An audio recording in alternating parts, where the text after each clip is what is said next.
واسكود جرنيسين أما intina badan ama intina boqolkiiba 90 waska wada garanaysiin gabadha marka dhibaatooyinka loo geystay ama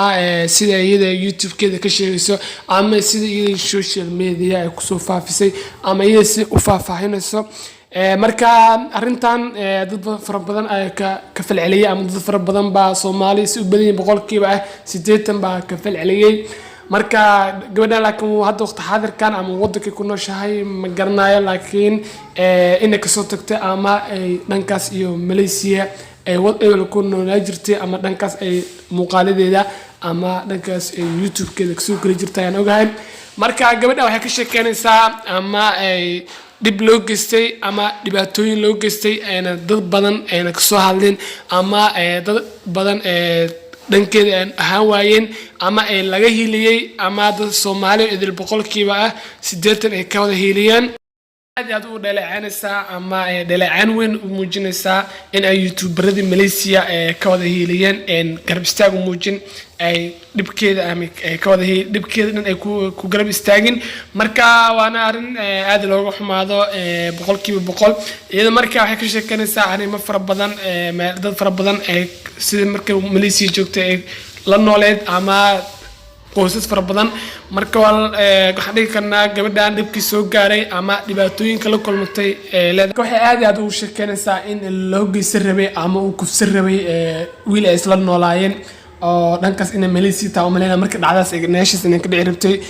ilaahay amarkiis waqti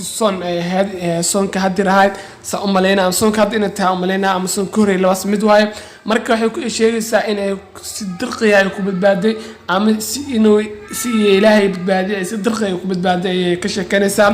marka waana arin boqolkiiba boqol laga xumaado oo sababta tahay qof aala nooshahay ama nin aala nooshahay maanta kufsi ku geysto ama uu dhibaatooyin ku geysto waa wax aad loo wax iyadoo aad ugu doodaysaa ama ku doodaysaa in ay ka baxay dhiig fara badan oo soo qaatay si ida sheegayso toorey ama sida dadka qaar u yaqaanaan yambo ama baashan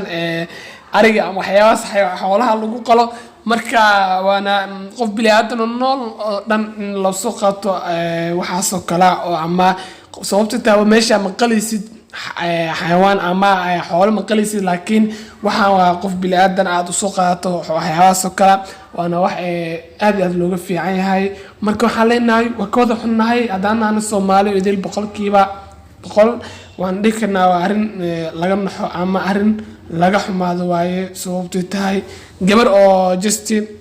nolosheeda ama waxyaabo faran jecel inay horumar gaarto ama jecel inay wax walba samaysato waayaa wixii ka dambeeyay hadii ay maanta dhibaatooyin fara badan la kulanto ama waxyaabo badan ama kurbooyin badan la kulanto waa iska dhibaato badan yihiin waana wax aad qofka bilaadka niyadiisa ama noloshiisa saameyn badan ku yeelan karo marka muuqaalkeena halkaas ay ku sameynaa ku maatintiin daawashada muuqaalkan fadlan anigu cusubtana waxa ku leeyahay subscribe saaro kamid noqo kuminaaka kuna nagu xiran naga sifiyada iyo waxaan ku leeyahay bye bye